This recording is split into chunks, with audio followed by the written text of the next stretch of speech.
আওয়ামী লীগ কোন পথে হাঁটবে? আওয়ামী লীগের জন্য বাংলাদেশ প্রতিকূল আজকে, এবং আমি মনে করি আগামী অন্তত বেশ কয়েক বছর আওয়ামী লীগের জন্য বাংলাদেশের পরিস্থিতি অনুকূল হবে না। বিশেষ করে বাংলাদেশের তরুণ প্রজন্ম আওয়ামী লীগকে অ্যাকসেপ্ট করতে চাইবে না। কিন্তু এই ধরনের প্রতিকূলতার মধ্য দিয়েও একটা রাজনীতি, একটা দল ঘুরে দাঁড়াবার চেষ্টা করে, ধীরে ধীরে সামনে এগিয়ে যাবার চেষ্টা করে। আওয়ামী লীগ নেতৃত্ব যদি মনে করে থাকেন যে সামনে নির্বাচনেই তারা ক্ষমতায় যাবেন বা বিরোধী দলে যাবেন বা ভালো একটা সংখ্যা আর আসন পাবেন, সেটা তাদের একদম ভুল ধারণা হবে। আওয়ামী লীগ, আমি মনে করি যে দুটো বিষয় এখানে। আওয়ামী লীগের নতুন নেতৃত্বকে অবশ্যই, যেহেতু দলটা আওয়ামী লীগ দলটা শেখ মুজিবুর রহমানের, দলটা শেখ হাসিনার, কাজে শেখ হাসিনার এক ধরনের এন্ডোর্সমেন্ট নতুন নেতৃত্ব লাগবে।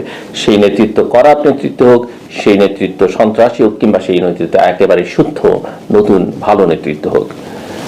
কিন্তু একই সঙ্গে এটা আমি বলে রাখতে চাই যে আওয়ামী লীগের নেতৃত্বের এই জায়গাটাতে শেখ হাসিনা বা তার পরিবারের কেউ যদি আসবার চেষ্টা করেন, সেটা একেবারেই সুবিধার হবে না বা একেবারেই ভালো হবে না। আরেকটা বিষয়, এটা শুনতে খারাপ শোনা গেল এবং ইতিহাস থেকে যেটা বোঝা যায় যে আওয়ামী লীগের যে নেতৃত্বই আসুক না কেন, এক ধরনের সফট এন্ডোর্সমেন্ট হলো বা ব্লেসিংস হলো, ভারতীয় ব্লেসিংস তাদের দরকার হবে। এই দুটোর বাইরে গিয়ে আওয়ামী লীগ নতুন করে রাজনীতি শুরু করতে পারবে না। আমার মোটা দাগে যদি আমি শেষ কথা বলতাম, বা শেষের কথাটা আমি একটু আগে নিয়ে আসলাম। সো একটা প্রতিকূল পরিস্থিতির মধ্য দিয়ে ৭৫ বয়সী পুরনো একটা রাজনৈতিক দল, এই দলের ভবিষ্যৎ রাজনৈতিক অঙ্গনে নানা রকম আলোচনা রয়েছে এবং আলোচনাটা আওয়ামী লীগের ভেতরেও আছে। অনেকেই নানা রকমের প্রস্তাবনা আছে, উনি নেতৃত্বে আসতে চান, ওনারা আগ্রহী, এই গ্রুপ আগ্রহী, পুরনো অনেকে সক্রিয় হয়েছেন, এরকম নানা চেষ্টা আছে। অনেকে টাকার সন্ধান করছেন যে দলকে গোছাতে হলে, নির্বাচন করতে হলে এত টাকা লাগবে, এই টাকাটা কোত্থেকে আসবে, সেই ভাবনা অনেকের মধ্যে আছে। আবার অনেকে এটাই মানতে চান না যে শেখ হাসিনা গ্রিন সিগন্যাল ছাড়া আওয়ামী লীগ করতে পারবেন, সেটাও মানতে রাজি না। কিন্তু আমি যেটা মনে করি যে ওটা কিন্তু আসলে সম্ভব হবে না। তবে একটা জিনিস খুব স্পষ্ট, যেটা আমাকে সবচেয়ে বেশি, এত বড় পুরনো রাজনৈতিক দল, বাংলাদেশের মুক্তিযুদ্ধের নেতৃত্ব দেওয়া দল, যে দলের অনেক গণতান্ত্রিক সংগ্রামে অবদান আছে এবং যে দল ইতিহাসের সবচেয়ে জঘন্যতম কাজ স্বাধীনতার পরে করেছে, সেই দলটি একাধিকবার, সেই দলটির কোনো নেতাকর্মীর মধ্যে আমি এখন পর্যন্ত দেখিনি যে কোনো ধরনের অনুশোচনা বা ক্ষমা চাওয়ার কোনো লক্ষণ আছে। সেটা 15 বছরের দুঃশাসনের জন্য হোক, লুটপাটের জন্য হোক, মানবাধিকার লঙ্ঘনের জন্য হোক, অথবা 36 দিনের জুলাই আগস্টের ব্রুটালিটি বা নির্মমতার জন্য হোক, মানুষ হত্যার জন্য হোক। বরং দলটি বিক্ষোভ, অবরোধ, এমনকি হরতালের মতো কর্মসূচি দিয়ে ঘুরে দাঁড়াবার চেষ্টা করেছে, কাজ হচ্ছে না। ডোনাল্ড ট্রাম্পকে ব্যবহার করবার কথা স্বয়ং শেখ হাসিনা বলছেন, কাজ হচ্ছে না। এটা, এই রিয়ালিটিটা তাদের মানতে হবে। এবং আমি অনেকের সঙ্গে কথা বলে দেখেছি, অনেকের কাছ থেকে শুনেছি যে তারা যে হরতালের অবরোধের কর্মসূচি দিল, এই কর্মসূচি নিয়ে পালিয়ে থাকা তৃণমূলের অনেক নেতাকর্মীও সন্তুষ্ট নন, তারা অনেক ক্ষেত্রে ক্ষুব্ধ এবং তারা মনে করেন দেশের বাস্তবতা বিবেচনায় নিয়ে হরতাল অবরোধের মতো কর্মসূচি দেয়া হচ্ছে এবং যা হাস্যরস সৃষ্টি করেছে। যে ধারণাটা একদিন ছিল যে বিএনপি ক্ষমতায় গিয়ে ভালো, কিন্তু আওয়ামী লীগ ক্ষমতায় যত না শক্তিশালী তার চাইতে দল হিসেবে, যদিও শেখ হাসিনা 15 বছর দেশ শাসন করতে গিয়ে আওয়ামী লীগকে খুব ব্যবহার করেননি, ছাত্রলীগকে লাঠিয়াল বাহিনী হিসেবে ব্যবহার করেছেন, যুবলীগকে ব্যবহার করেছেন, মূলত তিনি প্রশাসন, পুলিশ, নিরাপত্তা বাহিনীকে ব্যবহার করেছেন। সো আওয়ামী লীগ সাধারণভাবে ধারণা যে রাজপথে অনেক শক্তিশালী, আন্দোলন সংগ্রামে অনেক শক্তিশালী। এবার প্রমাণিত হলো যে আওয়ামী লীগের ডাকে কেউ কথা শোনে না, একজনও না, কর্মসূচির ছিটে ফোটাও পালিত হতে দেখা যাচ্ছে না। কাজে এটা একটা বড় শিক্ষা আওয়ামী লীগের নেতৃত্বের জন্য। এবং আওয়ামী লীগের সংগঠিত হবার চেষ্টায় জাতিসংঘ মানবাধিকার কমিশনের প্রতিবেদনকে একটা বড় ধাক্কা হিসেবে দেখছেন অনেকে। মানবাধিকার এটা যেমন দেখছেন, এই তথ্যানুসন্ধান কমিটি একদিকে যেমন ইনক্লুসিভ ইলেকশনের কথা বলেছে, আওয়ামী লীগ ইলেকশন থেকে দূরে রাখা, ব্যান করার বিপক্ষে বলেছে, কিন্তু আওয়ামী লীগ সম্পর্কে যে চিত্র তুলে ধরেছে, সেই চিত্রই আসলে আওয়ামী লীগকে জনগণ থেকে আরো দূরে সরে ঠেলে দিয়েছে। বাংলাদেশ সরকার যতটা না পেরেছে, সাধারণ মানুষ, আমাদের প্রত্যেকের তো অভিজ্ঞতা আছেই কি হয়েছে, তার চেয়ে বেশি জাতিসংঘের ওই রিপোর্ট মানুষের মন থেকে আওয়ামী লীগকে আরো দূরে সরিয়ে দিয়েছে। তো আওয়ামী লীগের ভবিষ্যৎ নিয়ে একদম চরম অনিশ্চয়তা আছে এবং তবে তারা রাজনীতিতে ফিরতে পারবে না, ফিরতে যাবে না, এটা হলপ করে কেউ বলতে পারে না। আমি অন্তত বলতে চাই না। আওয়ামী লীগের আগে অনেক সংকটে পড়েছে, প্রদীপ জ্বালিয়ে আমেনা বেগম আওয়ামী লীগের অফিস টিকিয়ে রেখেছিলেন। জোহরা তাজউদ্দিনের কথা, কামাল হোসেনদের কথা জানি, তারা কিভাবে আওয়ামী লীগকে রক্ষা করেছেন একটা সময় সংকটময় মুহূর্তে। কাজেই আওয়ামী লীগের ইতিহাসে 75-এর পরে এই একই ঘটনা ঘটেছে। শেখ মুজিবুর রহমান মারা গেছেন, হত্যাকাণ্ডের শিকার হয়েছেন, পুরো পরিবার মারা গেছে, কাউকে কাঁদতে দেখা যায়নি, কাউকে ক্ষোভ প্রকাশ করতে দেখা যায়নি। কোথায় সেই বড় দল? এত অপকর্ম করে যখন আর কারো নৈতিক মনোবল থাকে না সেই দলের পক্ষে দাঁড়াবার জন্য, যদিও দু একজন ছিটে ফোটা চেষ্টা করেছেন, কাদের সিদ্দিকী সহ অন্যান্যরা। সো দলটির শাসন ক্ষমতার পতন এবং পরিণতির ধরনটা এবার কিন্তু অন্যবারের চেয়ে আরো ভিন্ন। একটা ছাত্র জনতার গণ অভ্যুত্থানের মধ্যে আওয়ামী লীগ সরকারের পতন হয়েছে, শেখ হাসিনা পালিয়ে গেছেন এবং গণহত্যার অভিযোগ তৈরি হয়েছে। মুক্তিযুদ্ধের নেতৃত্বের দলটি আওয়ামী লীগের জুটেছে একটা ফ্যাসিবাদের তকমা। ফ্যাসিস্ট বলতে শেখ হাসিনা, ফ্যাসিবাদী রাজনৈতিক দল বলতে আওয়ামী লীগ। সো বাংলাদেশের ইতিহাসে কোন সরকারের পতনের পর নেতাদের, শুধু শেখ হাসিনা না, বহু নেতা পালিয়ে গেছেন, এই নজির কিন্তু কখনো দেখা যায়নি। অন্তর্বর্তী সরকারের দিক থেকে, প্রফেসর মোহাম্মদ ইউনূসের সরকারের দিক থেকে গণ অভ্যুত্থানে হত্যাকাণ্ড বা হত্যার অভিযোগে শেখ হাসিনা আওয়ামী লীগের শীর্ষ পর্যায়ের নেতাদের বিচার দ্রুত এগিয়ে নেওয়ার চেষ্টা রয়েছে। দলটিকে নিষিদ্ধ করবার দাবিও নতুন করে সামনে এনেছে বৈষম্য বিরোধী ছাত্র আন্দোলন এবং জাতীয় নাগরিক কমিটি, যেটা মূলত নতুন যে রাজনৈতিক দল হবে তারই একটা ছায়া রাজনৈতিক দল।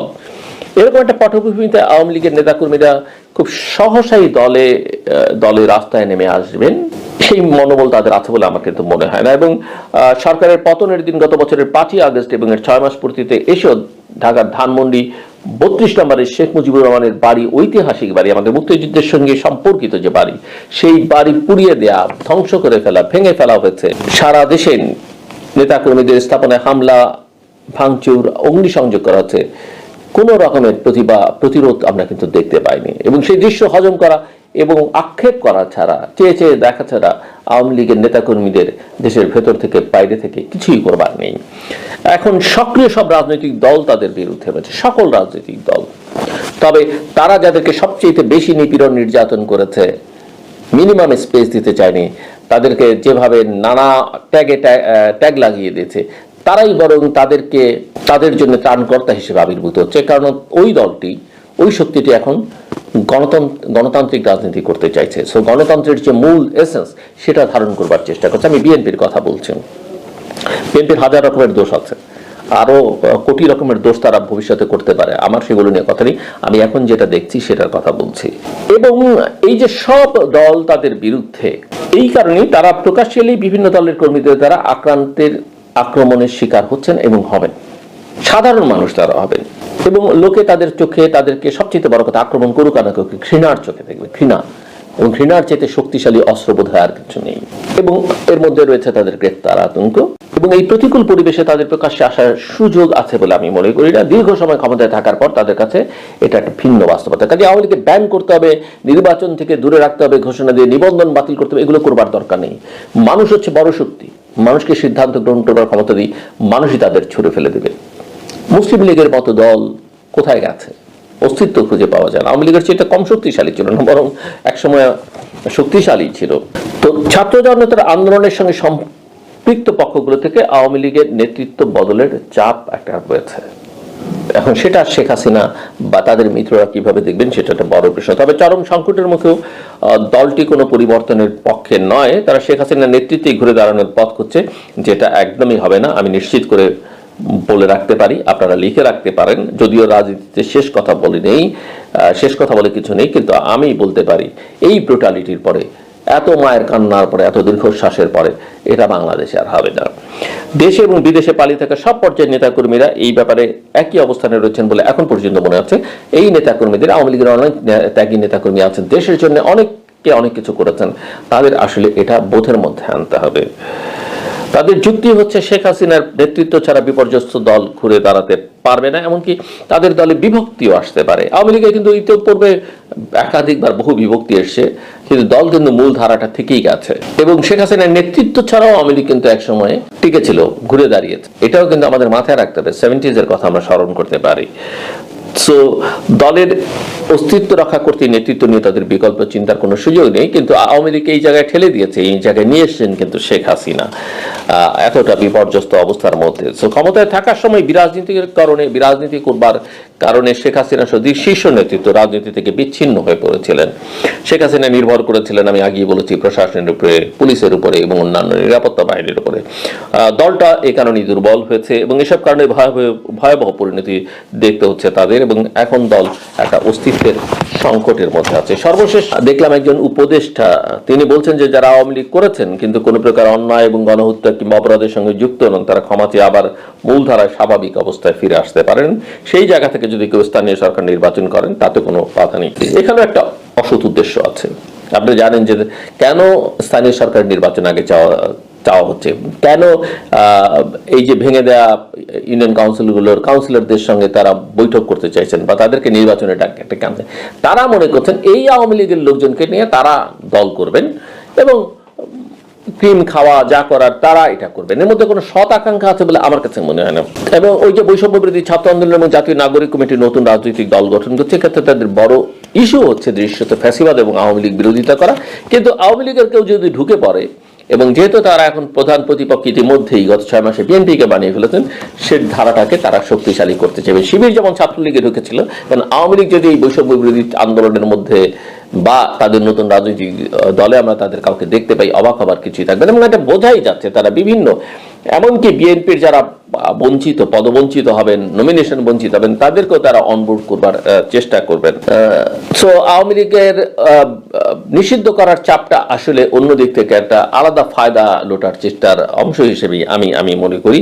এবং দল নিষিদ্ধ হলে আইনগত দিক থেকে তাদের তৎপরতায় বাধা দেওয়া সহজ হবে সরকারের জন্য, কিন্তু বিদেশে থাকা দলটির নেতারা মনে করেন এতে তাদের প্রতি মানুষের সহানুভূতি বাড়বে, আন্তর্জাতিক মহলেও তাদের জন্য সুবিধা হবে। এই যে বলছিলাম যে জাতিসংঘের প্রতিবেদন একটা বড় ধাক্কা হিসেবে কাজ করেছে। জাতিসংঘের মানবাধিকার কমিশনের প্রতিবেদনে যেখানে বলা হয়েছে যে ছাত্র জনতার আন্দোলনে হত্যা এবং নির্বিচারে গুলির একাধিক বড় অভিযান হচ্ছে ক্ষমতাচ্যুত প্রধানমন্ত্রী শেখ হাসিনার নির্দেশ এবং তদারকিতে। এবং এই প্রতিবেদন আন্তর্জাতিকভাবে আওয়ামী লীগের জন্য ক্ষতিকর হবে বলে আওয়ামী লীগের অনেক নেতাই মনে করেন। তারা মনে করেন, একজন নেতা তো বিবিসিকে বলেই ফেলেছেন যে জাতিসংঘের মানবাধিকার কমিশনের প্রতিবেদন নিয়ে তাদের কিছু প্রশ্ন রয়েছে। যুক্তরাষ্ট্র এবং লন্ডনে আইন বিশেষজ্ঞদের পরামর্শ নিয়ে সেসব প্রশ্নের জবাব তারা তৈরি করছেন, যা তারা জাতিসংঘের মানবাধিকার কমিশনের কাছে তুলে ধরবেন। রাজনৈতিক বিশ্লেষকরা মনে করেন জাতিসংঘের মানবাধিকার কমিশনের প্রতিবেদন আওয়ামী লীগের ঘুরে দাঁড়ানোর ক্ষেত্রে বাধা হয়ে দাঁড়াবে। তো অন্তর্বর্তী সরকার এবং আন্দোলনের পক্ষগুলো যত বেশি ভুল করবে, আওয়ামী লীগের রাজনীতি ফেরত আসার সুযোগ তত বাড়বে। এই কথা আমি বহুবার বলেছি। কিন্তু যত কিছুই হোক না কেন, নেক্সট 5, 10, 15 ইয়ার্স আওয়ামী লীগের জন্য ক্ষমতায় আসা খুবই কঠিন হবে, যদি না যারা ক্ষমতায় থাকবেন এবং আসবেন ভবিষ্যতে তারা বড় ক্রস কোনো ভুল করেন, এমনকি আওয়ামী লীগের মতো অপরাধ করেন। আমি বিশ্বাস করতে চাই যে আমাদের রাজনৈতিক দলগুলো ওই পথে হাঁটবে না। আমার কথা শুনবার জন্য অনেক ধন্যবাদ। আপনাদের সবার জন্য শুভকামনা। নিরাপদে থাকবেন, ভালো থাকবেন।